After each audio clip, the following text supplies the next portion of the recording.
Si bien vamos a seguir estudiando este tema que hemos estado viendo durante los últimos 2 domingos. Hamlet nos compartía hace 2 domingos acerca de la santidad de nuestro Dios. Y, y posterior a eso veíamos la necesidad de nuestro Señor Jesucristo de santificar justamente esa creación, y esto lo hacía por medio de su salvación. Es decir, nosotros a través de la salvación de nuestro Señor Jesucristo es que recibimos, aparte de la salvación, una santificación, ¿no?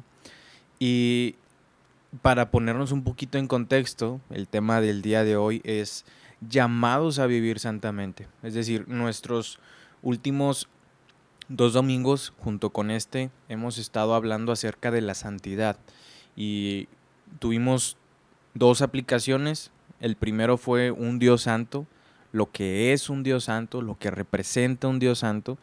La segunda es santificados por medio de la salvación, es decir, esa santidad de Dios también nosotros la adquirimos cuando somos salvos. Y después de que vemos estos dos aspectos, sigue uno muy importante, que ya es cuando concluye o ya está presente en nosotros la santidad, que es justamente vivir santamente.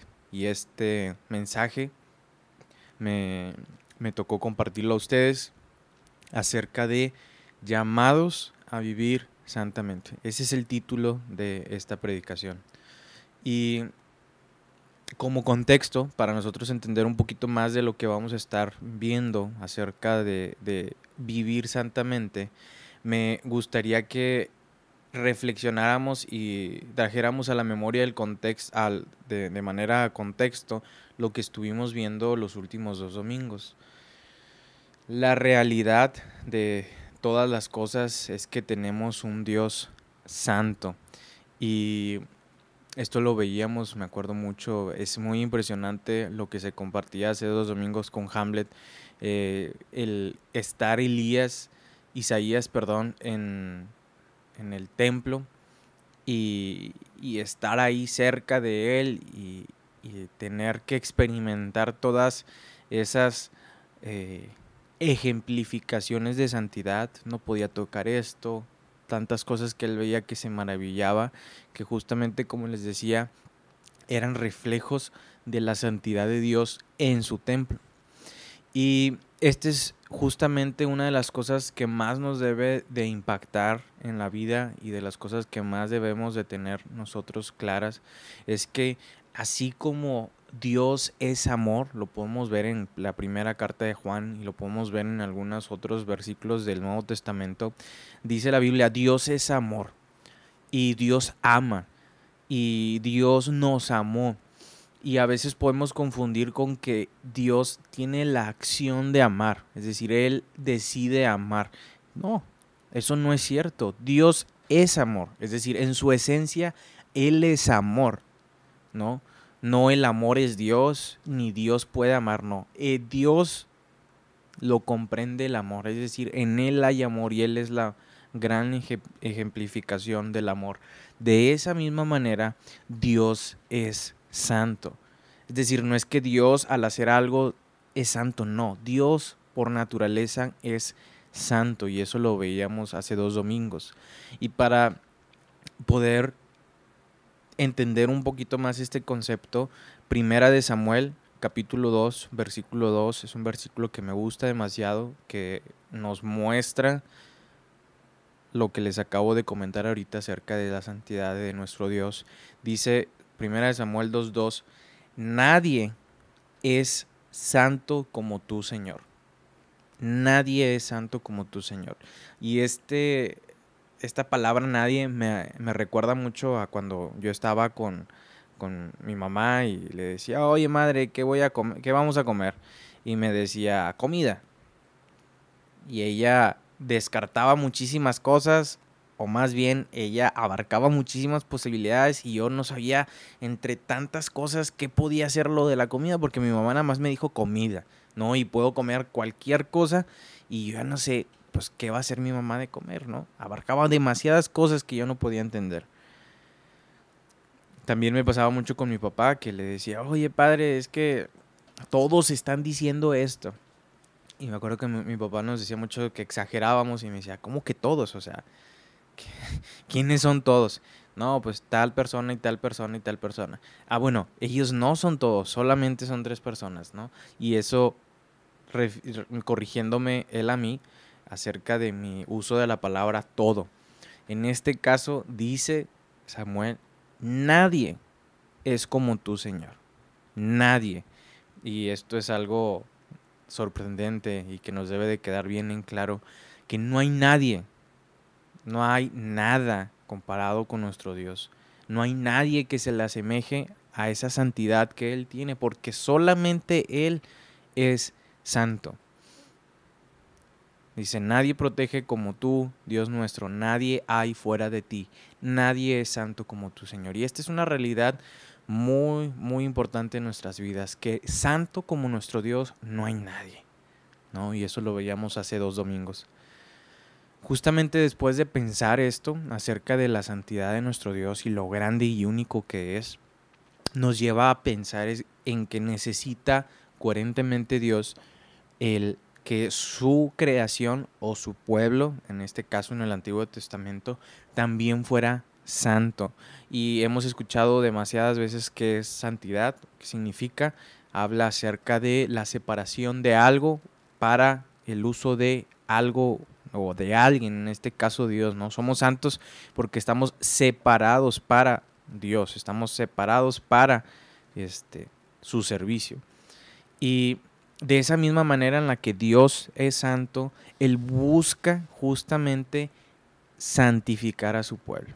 Es decir, esa creación que está manchada, esa creación que justamente está apartada, no es santa, Dios necesita santificarla. ¿Por qué? Porque, insisto, Dios es un Dios santo, Dios es un Dios coherente y Él necesita que su pueblo también sea santo como Él. Y esto lo vemos mucho en el Antiguo Testamento, justamente lo que Dios esperaba de su pueblo Israel era justamente que ellos fueran santos, que ellos fueran apartados. Y dice Levítico capítulo 11, versículo 44, vamos a leer estos 2 versículos que ustedes están viendo de Levítico. Dice 11:44, Levítico 11:44, dice, porque yo soy Jehová vuestro Dios. Esto lo está diciendo Dios. Yo soy Jehová vuestro Dios. Está dando una condición, ¿no? A ver, yo soy Jehová vuestro Dios. Vosotros, por tanto, tomemos algo como realidad, que Él es nuestro Dios. Dice, por tanto, os santificaréis y seréis santos porque yo soy santo. Es algo más que, no quiero decir obvio, pero es algo más que razonable, como les comentaba ahorita. Él es nuestro Dios santo, por tanto, nosotros nos santificaremos, le dice al pueblo de Israel, y seréis santos porque yo soy santo. Y dice Levítico 27, santificaos pues y sed santos. ¿Por qué? Porque yo, Jehová, vuestro Dios, soy santo. Y está bien padre todo esto porque, insisto, está diciendo, a ver, ustedes sean santos porque yo soy santo. Es algo que por inercia deberíamos de hacer. Y eso lo vemos también en nuestras vidas, lo veíamos la semana pasada acerca de esa santificación que recibimos por medio de la salvación. Pero aquí podemos ver justamente que nosotros por obediencia, al tener un Dios santo, también debemos de ser santos. Y esto pasaba en el Antiguo Testamento, esto pasaba con el pueblo de Israel. ¿Qué pasa ahora con nosotros? Lo vimos la semana pasada acerca de que somos santificados por medio de la salvación. ¿Qué pasa con nosotros? Bueno, ahora nosotros somos el pueblo de Dios, así como el pueblo de Israel era ese pueblo escogido y santo para Dios en el Antiguo Testamento.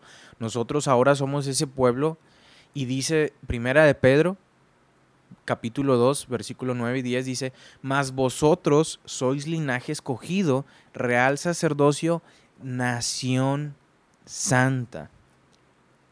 Y esta carta de Primera de Pedro vamos a estar viendo varios versículos acerca de ella. Y el primero que vemos es justamente es que nosotros somos ahora un pueblo adquirido por Dios. Y ese pueblo adquirido por Dios necesita ser, al igual que en el Antiguo Testamento, una nación santa. ¿Para qué? Para que anunciemos las virtudes de aquel que nos llamó de las tinieblas a su luz admirable. Vosotros que en otro tiempo no erais pueblo, pero ahora sois pueblo de Dios, que en otro tiempo no habíais alcanzado misericordia, pero ahora habéis alcanzado misericordia. Y este versículo 10 es clave. Vosotros que en otro tiempo no erais pueblo, eso lo sabemos, por eso lo estudiamos la semana pasada, que ahora somos pueblo de Él por medio de esa salvación. Nosotros, tú y yo somos su pueblo. Ahora justamente por eso es que somos el pueblo de Dios. Él nos manda a que seamos una nación santa. Entonces, con esto en mente, de que Dios es santo y que por lógica nosotros, al ser su pueblo, debemos buscar esa santidad, lo que sucede y lo que Dios espera, lo que Dios busca, es que estemos firmes en esa santidad que Él nos ha dado. Él nos ha hecho santos, nos ha hecho una nación santa porque nos ha separado para Él. Es decir, Él nos ha comprado y ahora pertenecemos a Él, estamos apartados y ahora Él busca que estemos firmes en esa santidad que Él nos dio. Él busca que estemos firmes en esa separación que Él nos dio, que no nos andemos revolviendo, que seamos santos y consagrados única y exclusivamente para Él. ¿Y por qué es importante saber esto? ¿Por qué es importante que nosotros nos pongamos en nuestra cabecita el que necesitamos estar firmes en la santidad? ¿Por qué es importante que yo esté súper al pendiente de estar firme en santidad? Dice Primera de Juan, capítulo 5, versículo 19, Primera de Juan, capítulo 5, versículo 19. Sabemos que somos de Dios. Y esto es una realidad que hemos estado viendo durante estos últimos minutos. Sabemos que somos de Dios. No hay otra realidad fuera de esa. Sabemos que somos de Dios y el mundo entero, es decir, los que están fuera de Dios, está bajo el maligno. Dice Juan, nosotros somos de Dios, pero el mundo que está a nuestro alrededor está bajo el maligno, ¿no? Dios nos está santificando en un mundo donde reina el mal. Y últimamente hemos estado jugando a un Nintendo Switch ahí con unos amigos. Y normalmente tú tienes una meta, quieres llegar a algún lugar, necesitas llegar a ese lugar para ganar, necesitas llegar a ese lugar porque esa es tu meta, ese es tu encargo, ¿no? La meta de nuestro Señor Jesucristo para nosotros es justamente vivir santamente. ¿En dónde? En un lugar donde reina el maligno. En un lugar que está bajo el maligno. Esa es nuestra meta, ¿no? Es nuestra responsabilidad también el vivir santamente y estar firmes. Todas estas cosas, últimamente hemos estado trabajando con empresas que nos llevan a sus eventos y los hacemos en las plantas, y estas plantas son las encargadas de producir, ensamblar y hacer diferentes cosas, ¿no? Y nos toca llegar a montar y vemos pues los procesos que ellos tienen en piso, por así decirlo, donde les llaman, ¿no? En operaciones. Y es bastante interesante que tú llegas, o sea, estoy explicando un poquito lo que hace un operador. Llega, verifica ciertos pasos, que pues, uno de ellos debe ser que cumpla con el equipo de seguridad, que el área esté limpia, que el anterior turno haya dejado en buenas condiciones el lugar para trabajar. Y después ya se pone a trabajar y mientras trabaja tiene que seguir cumpliendo otros protocolos. Trabajar ordenadamente, trabajar seguramente, trabajar de una manera correcta, etcétera, etcétera. Después se va Ya le toca ceder el turno a los siguientes y tiene que también hacer un protocolo, dejar las cosas en su lugar, dejar limpia el área, hacer varias cosas. Todo esto justamente con los procesos de calidad que cada empresa tiene. Estos procesos, justamente el fin de ellos es que nosotros trabajemos efectivamente. Es decir, ellos quieren trabajar de una manera correcta, ellos quieren ser perfectos para evitar accidentes, para evitar que algo salga desperfecto, que una cama de ciertas piezas no salgan malas. Entonces, todos estos procesos, todos estos tableros, lo que buscan justamente es hacer las cosas correctamente. El propósito de nuestra meta es que justamente nosotros vivamos santamente para agradarlo a Él. Hace rato les decía, nuestra mente es vivir santamente. Ahora, en nuestra vida que está bajo el maligno, lo que nosotros debemos de estar haciendo es asegurarnos de que estamos cumpliendo con todas las cosas que el Señor nos pide para agradarlo a Él, ¿no? Para poder justamente estar firmes. Y como les decía ahorita, ¿cuál es nuestra meta? Primera de Juan 5:18, este es un versículo que me gusta mucho. Primera de Juan 5:18 dice: y sabemos que todo aquel que ha nacido de Dios, es decir, nosotros, lo vimos la semana pasada, insisto, que hemos nacido por medio de su salvación, que ahora somos santos, dice, todo aquel que ha nacido de Dios, tú y yo, no practica el pecado. Es decir, todo aquel que ha aceptado a nuestro Señor Jesucristo dice, no practica el pecado. Pues aquel que fue engendrado por Dios le guarda y el maligno no le toca. Y esta es una promesa increíble, que todo aquel que no practica pecado ha sido engendrado por Dios, que le guarda y dice, y el maligno no le toca.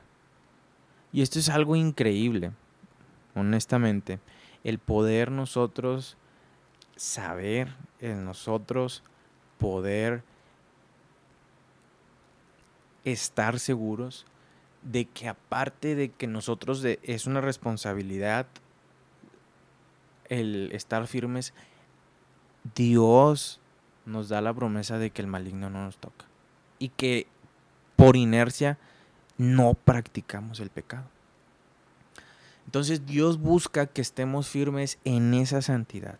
Dios busca que nosotros estemos constantes, que no nos movamos. La pregunta es, ¿por qué, Cheque? ¿Por qué busca que yo no me mueva? Y aquí viene otro de los versículos maravillosos para mí, Romanos 12:1. Por lo tanto, se los estoy leyendo en la Nueva Traducción Viviente, por lo tanto, amados hermanos, les ruego que entreguen su cuerpo a Dios por todo lo que Él ha hecho a favor de ustedes. Es decir, les está diciendo, hermanos, ustedes entreguen su cuerpo a Dios, ¿sí? Dice que sea un sacrificio vivo y santo, la clase de sacrificio que a Él le agrada. Nosotros al entregar nuestros cuerpos, simbólicamente dice Pablo, vivamos en un sacrificio vivo y santo. Y vivo se refiere a que lo hagamos conscientes, que lo hagamos justamente de una manera correcta. Y santo, pues únicamente ese sacrificio es para Dios, no para otras personas, no para otras dioses, es únicamente un sacrificio santo para Él. Y aparte de todo esto, hermanos, dice, ese sacrificio que ustedes hacen, dice, esa es la clase de sacrificio que a Él le agrada. Y esa es la verdadera forma de adorarlo. Wow. Usted se ha preguntado muchas veces, ¿o ha deseado agradar a Dios? Aquí está una forma de agradarlo. Vivir santamente. Que nuestra vida sea un sacrificio vivo y santo. Esa es la clase de sacrificios que a Él le agrada. Y esa es la verdadera forma de adorarlo. Esto es una verdad increíble. Entonces Dios se agrada que vivamos en santidad. Y es un honor y es un privilegio que nosotros podamos agradar a Dios en algo, en esta, pues, humanidad que en ocasiones no merecemos a Dios. Él incluso nos da la oportunidad de agradarle. Y comenzamos ya un poquito entrando a profundidad en este tema. Nos podemos preguntar ¿por qué es que Dios me pide que sea santo? Lo estuvimos viendo con muchos versículos en Levítico hace rato. Dice Primera de Pedro, y ya vamos a estar empezando un poquito más acerca de este tema. Dice Primera de Pedro 1:16, sed santos porque yo soy santo. Al igual que se los dijo en el Antiguo Testamento a su pueblo, al igual que él tenía ese propósito con el pueblo de Israel, ahora a esa nación santa que leíamos hace rato, dice, sed santos, ¿por qué? Porque yo soy santo. Simplemente por esa razón, porque Él me lo ordena y porque Él es santo. Y justamente vamos a empezar a leer algunos versículos en Primera de Pedro, si me gustan acompañar a esta carta, Primera de Pedro capítulo 1, versículo 13. Y con el entendimiento de que nosotros podamos crecer un poquito más en el conocimiento de nuestro Señor Jesucristo, veamos qué es lo que Primera de Pedro nos dice a nosotros los creyentes acerca de la santidad. Dice versículo 13, por tanto, ceñid los lomos de vuestro entendimiento, sed sobrios y esperad por completo en la gracia que se os traerá cuando Jesucristo sea manifestado. Por tanto, ceñid los lomos de vuestro entendimiento, sed sobrios y esperad por completo en la gracia que se os traerá cuando Jesucristo sea manifestado. A mí me impacta mucho el contexto de esta primera carta de Pedro. La estuvimos nosotros leyendo hace algunos meses, incluso años aquí en la iglesia, y es increíble que esta carta lo que hace es a los hermanos que están viviendo en persecución, a los hermanos que están justamente con miedo de perder su vida, de perder a sus familiares, de perder a sus amigos, lo que Pedro les enseña y les exhorta es recuerden la condición en la que estaban, ¿no? Recuerden esa condición en la que vivían anteriormente. Y esto es increíble, hermanos, porque cualquier condición que nosotros teníamos antes de Cristo, nosotros podemos estar ahorita en alguna necesidad, podemos estar en enfermedad, podemos estar con una situación económica fea, podemos estar en una situación fea y horrible que a nadie se les deseamos. Esa condición no es tan fea como estar sin Cristo. Es decir, nosotros podemos sentirnos mal, sentirnos abandonados, pero créanme que estar sin Cristo es muchísimo peor que cualquier otra experiencia que podamos tener. Y eso es lo que Pedro les decía. Hermanos, ustedes ya brincaron, ustedes ya están del otro lado de las circunstancias difíciles. O sea, todo lo que ustedes van a vivir, morir, pues morir por Cristo. O sea, ya mejor que nos vayamos con el Señor. Vivir persecución, vivir hambre, vivir, eso no importa porque ya tenemos lo mayor, ya lo hemos conseguido, que es la salvación. Y eso es justamente lo que Pedro les dice mucho a los hermanos. ¿Y cómo se los explica esto? Dice versículo 2 de Primera de Pedro, dice, elegidos según la presencia de Dios Padre en santificación del Espíritu para obedecer y ser rociados por la sangre de Jesucristo. Es decir, aquí Pedro comienza a decirles, a ver, vamos a poner un poquito de contexto, yo sé que los están persiguiendo, yo sé que están, su vida está siendo, pues, perseguida, está siendo puesta en manos de gente que los quiere matar, pero déjenme les doy un poquito de contexto. Dice Pedro, dice, elegidos primeramente según la presencia de Dios en santificación del Espíritu para obedecer y ser rociados con la sangre de Jesucristo. Dice versículo 3, que según su grande misericordia nos hizo renacer para una esperanza viva por la resurrección de los muertos. Hemos sido rociados con la sangre de Jesucristo, y ahora dice que nos ha hecho renacer para una esperanza viva. Van dos razones bien importantes de nuestra salvación. Y dice versículo 4, para una herencia incorruptible, incontaminable e inmarcesible, y aparte de eso, reservada en los cielos para vosotros. Ya con eso yo ya estoy más que servido, pero no es todo. Aparte de que nos ha salvado para una herencia incorruptible, incontaminada e inmarcesible, dice que está reservada para nosotros en los cielos, dice que somos guardados por el poder de Dios mediante la fe, para alcanzar la salvación que está preparada para ser manifestada en el tiempo postrero. Y si eso fuera poco, dice versículo 12, a estos, hablando acerca de los profetas, dice que hubo mucha gente que quiso vivir justamente lo que nosotros estamos viviendo. Mucha gente quiso vivir esta salvación, pero no lo pudieron hacer. Dice, a estos se les reveló que no para sí mismos, sino para nosotros administraban las cosas que ahora os son anunciadas por los que os han predicado el Evangelio por el Espíritu Santo enviado del cielo, cosas las cuales anhelan mirar a los ángeles. Es decir, hay profetas, hay hombres de Dios que murieron perseverando en que el Evangelio llegara hasta el momento de nuestro Señor Jesucristo. Hubo gente que murió, hubo gente que nació, hubo gente que sirvió a Dios, todos con la finalidad de que el Evangelio llegara hasta este punto. Y nosotros debemos de sentirnos amados, nos debemos de sentir queridos, nos debemos de sentir honrados de que Dios nos haya alcanzado hasta el día de hoy. Y es por eso que Pedro les dice todo esto y dice, ahora, por tanto, ¿no? Por tanto, versículo 13 que leíamos ahorita, ceñid los lomos de vuestro entendimiento, sed sobrios y esperad por completo en la gracia que se os traerá cuando Jesucristo sea manifestado. Es decir, después de que nosotros experimentamos esta salvación que veíamos hace una semana con Dani, ahora nosotros debemos justamente de permanecer, ¿no? Y tú y yo hemos sido bendecidos de la misma manera que ellos dice Pedro, experimentaron todo esto, nosotros también experimentamos todo esto. Y justamente, dice Pedro, por tanto, para todo aquel que ha experimentado esto, por tanto. Y es lo que vamos a estar leyendo el día de hoy.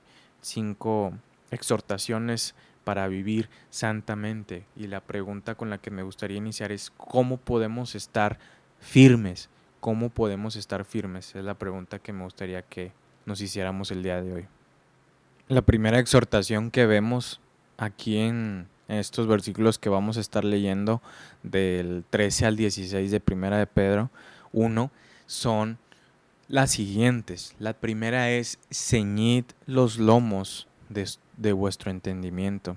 Y esta es una de las que normalmente más me llaman la atención. Aquí les puse otra versión que me gusta un poquito más para ejemplificar lo que les voy a comentar. Dice, por tanto, ceñid vuestro entendimiento para la acción. Y esta versión me gusta porque habla acerca de prepararnos para algo. Y aquí dice, ceñid vuestro entendimiento para la acción, ¿no? La Reina Valera dice, ceñid los lomos de vuestro entendimiento. Y esto es interesante, hermanos, porque cuando nosotros queremos ir a jugar fútbol, a los que les gusta jugar fútbol o los que hacen algún deporte, lo que hacen naturalmente es cambiarse, ¿no? No se van a ir con la ropa de domingo, no se van a ir con la ropa de la oficina, porque yo me estoy preparando para hacer cierta acción y en esa preparación está el cambiarme, ¿no? Oye, que yo voy a hacer otra cosa, voy a ir a una boda, me voy a poner un traje, me voy a poner algo de gala para ese momento. Y nosotros nos preparamos para cada situación. En aquellos tiempos, lo que se hacía para jugar, para ir a la iglesia, para reunirse, para ir a cenar, pues era casi tener el mismo atuendo. ¿Por qué? porque así como nosotros los estamos viendo en esta primera imagen, lo que acostumbraban ellos era a vestir una túnica. Es decir, era una túnica larga y esa era la vestimenta del día a día. Yo trabajaba, yo corría, yo comía, yo iba a algún lugar e iba en túnica. Pero cuando me era necesario prepararme para la guerra, en este caso los hombres, o para la acción, ir a enfrentar a algo, yo lo que tenía que hacer era amarrarme y ajustarme de cierta manera mi túnica. Me ceñía mi túnica. ¿Por qué? Porque lo que sucedía con esto es que yo me estaba preparando para poder agilizarme. Lo que yo estaba preparando era un movimiento brusco. Porque si yo no hacía esto, yo me iba a caer. Imagínense si estaban en la guerra y no se ceñían, o estaban corriendo y no se ceñían, se iban a caer y quien los venía persiguiendo los iba a alcanzar, o en la guerra se iban a caer y los iban a matar. Entonces era súper importante que los hombres, la gente, cuando hiciera otra acción o una actividad de movimiento, se ciñera sus vestiduras. Y de esta misma manera lo que dice Pedro es: cíñanse los lomos de vuestro entendimiento. Yo lo puse en este slide: cíñanse vuestro entendimiento para la acción. Se los decía hace un momentito, estamos en un mundo donde gobierna el maligno. Nuestra actitud y nuestra condición debería ser siempre estar ceñidos, no moviendo, o sea, preparados para movernos, preparados para la acción. Si nosotros estamos pasivamente, muy probablemente nos puede atacar el maligno y podamos caer. Debemos de estar ceñidos, debemos de estar preparados para la acción. Y a raíz de esto, el segundo versículo que no leímos de Romanos capítulo 12, versículo 2, dice: no os conforméis a este siglo, sino transformaos por medio de la renovación de vuestro entendimiento, para que comprobéis cuál es la buena voluntad de Dios, agradable y perfecta. Entonces, ciñamos los lomos de vuestro entendimiento para que justamente nada nos estorbe en nuestra mente, dice Pedro, ¿no? Y aquí Pablo dice: no os conforméis a este siglo, sino transformaos por medio de la renovación de vuestro entendimiento. No lleguemos a un punto en el que nos sintamos tranquilos, no nos conformemos, no andemos agarrando ideas, no andemos agarrando diversos pensamientos que lo que justamente quieren hacer es hacernos caer. No nos conformemos, sino seamos transformados. Y no nos conformemos, justamente lo podemos llegar, el no conformarnos, por medio de el ceñir nuestro entendimiento. Dice Filipenses 4:8: por lo demás, hermanos, todo lo que es verdadero, todo lo honesto, todo lo justo, todo lo puro, todo lo amable, todo lo que es de buen nombre, si hay virtud alguna, si hay algo digno de alabanza, en esto pensad, ¿no? Hagamos justamente esto, seleccionemos qué cosas son las que nos nutren, seleccionemos qué cosas son las que nos benefician. Como estas cosas que tú vas al mandado y empiezas a escoger qué es lo que quieres llevarte a tu casa, qué es lo que vas a comer, qué es lo que vas a llevar justamente de alimento, escoges lo mejor. De esta misma manera yo me imagino este versículo de que vamos por el mundo y dice Pablo: sino que todo lo que es verdadero, tómalo, todo lo que es honesto, tómalo, todo lo justo, tráelo, todo lo puro también tráelo, todo lo amable también tráelo, todo lo que es de buen hombre también tráelo. Si hay virtud alguna, si hay algo digno de alabanza, en esto pensad, solamente en eso. Y pareciera una exageración, pareciera estoy siendo bien anticuado, estoy siendo bien extremista, pero esto es lo que nos ayuda a no caer.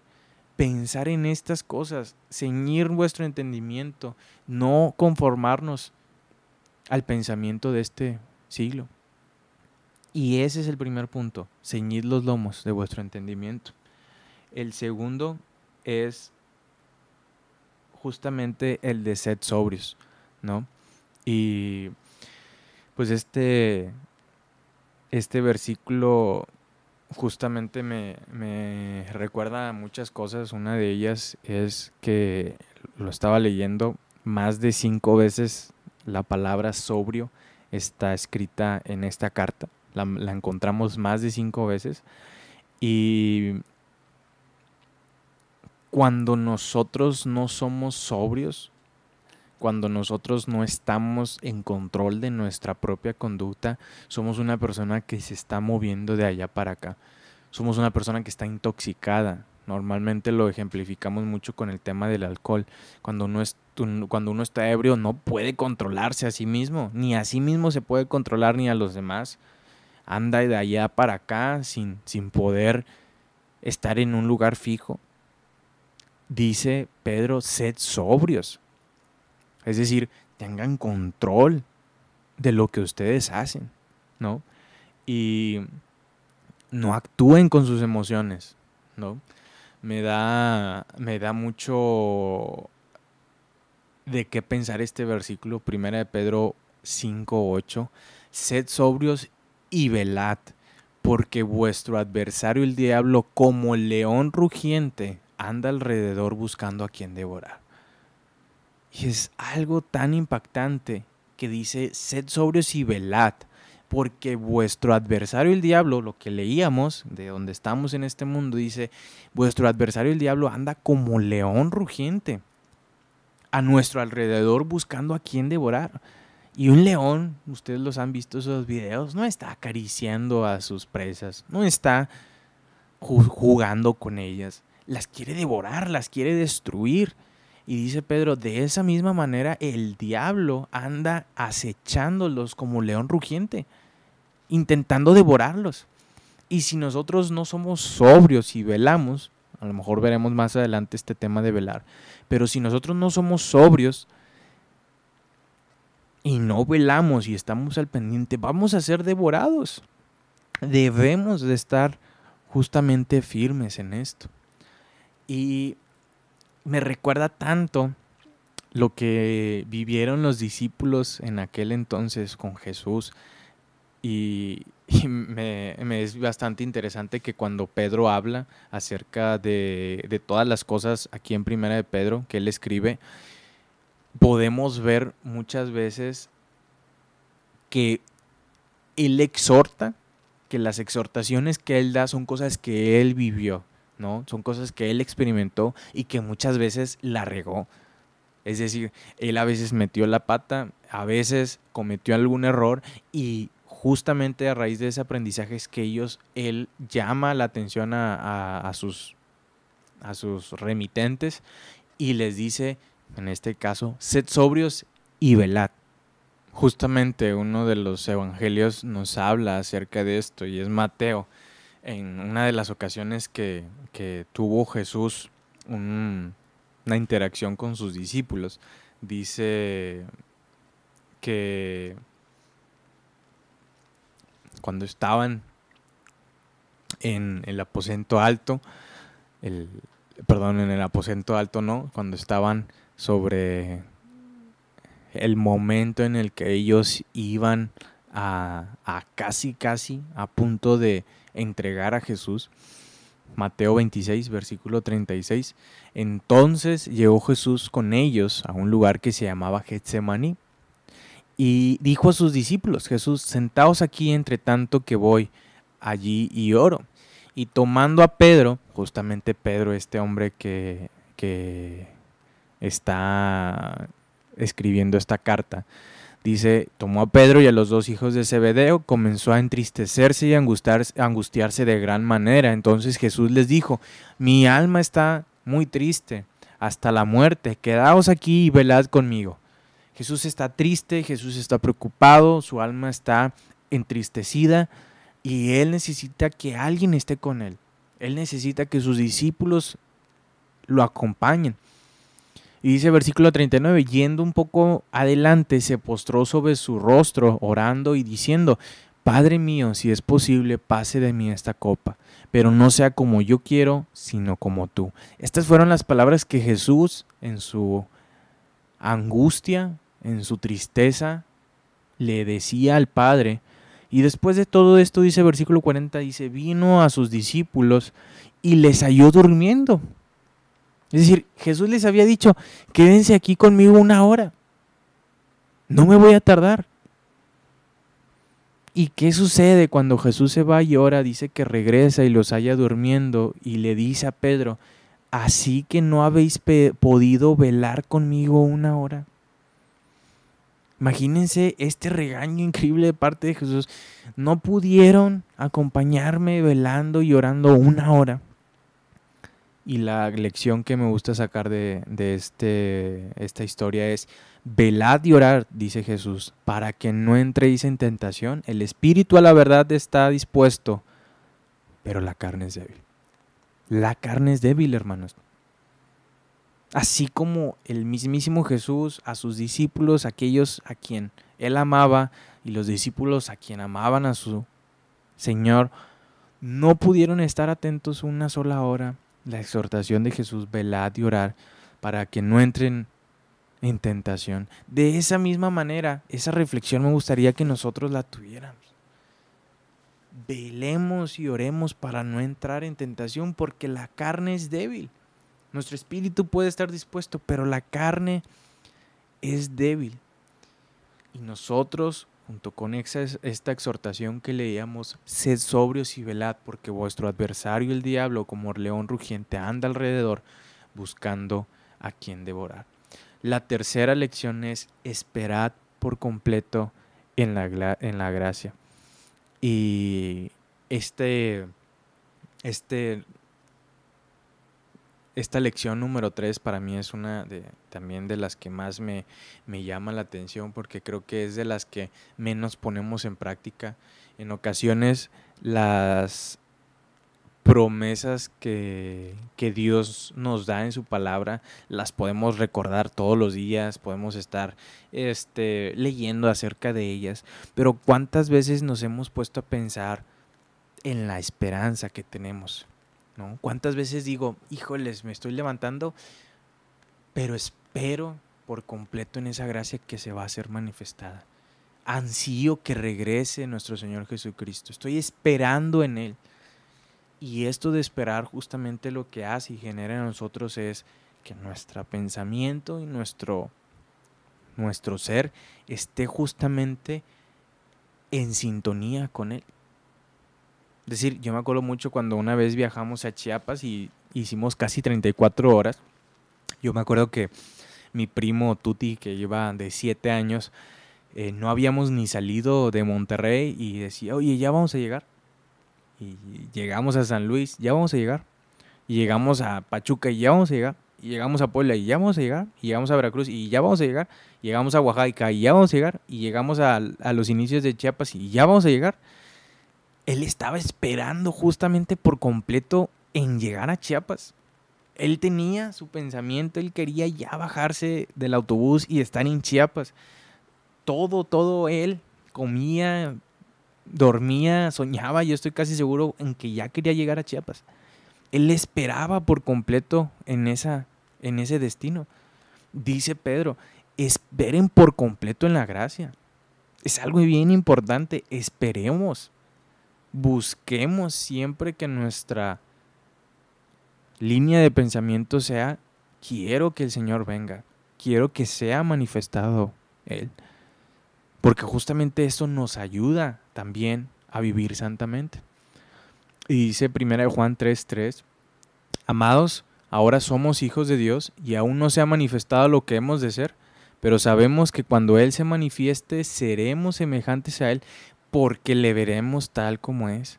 Y dice versículo 3, y todo aquel que tiene esta esperanza en Él, ¿qué pasa? Se purifica a sí mismo.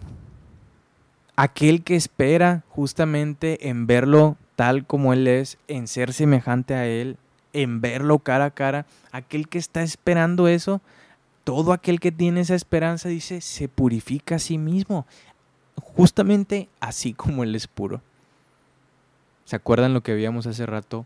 Él busca, Él es puro, Él es santo, Él busca que nosotros seamos santos. ¿Cómo le podemos hacer? Aquí está una respuesta. Esperar por completo en Él. Esa esperanza nos purifica a nosotros mismos. El estar esperando en Él, estar esperando que Él se manifieste, estar esperando que Él esté pronto de vuelta con nosotros. Y la número 4 dice, no os conforméis, no os amoldéis, ¿no? No regresen a esas viejas andadas, no estén deseando el hacer las cosas que antes hacíais, ¿sí? Antes hacíamos estas cosas, antes nos comportábamos de estas formas, antes hablábamos de cierta manera. Ya no busquemos eso, ¿no? Nuestra naturaleza ha sido cambiada, ha sido lavada por medio de la sangre de Jesucristo, lo veíamos en los primeros versículos. La obra de nuestro Señor Jesucristo ha hecho que nuestras vidas cambien de una manera justamente para que no volvamos a ellas. ¿Por qué necesitamos estar volviendo a ellas? No es necesario. Dice primera de Pedro 15:16, sino como aquel que os llamó es santo, sed también vosotros santos en toda vuestra manera de vivir. Y nuevamente volvemos a esta palabra toda. No está diciendo los domingos, no está diciendo los miércoles, no está diciendo los días que tú te reúnas. Está diciendo, sed santos en toda vuestra manera de vivir. A mí me gusta mucho esta frase que dice que Dios no nos compró por partes. O sea, no me compró la mitad del cuerpo y mis piernas no son santas. No, mis piernas no han sido compradas. No, claro que no.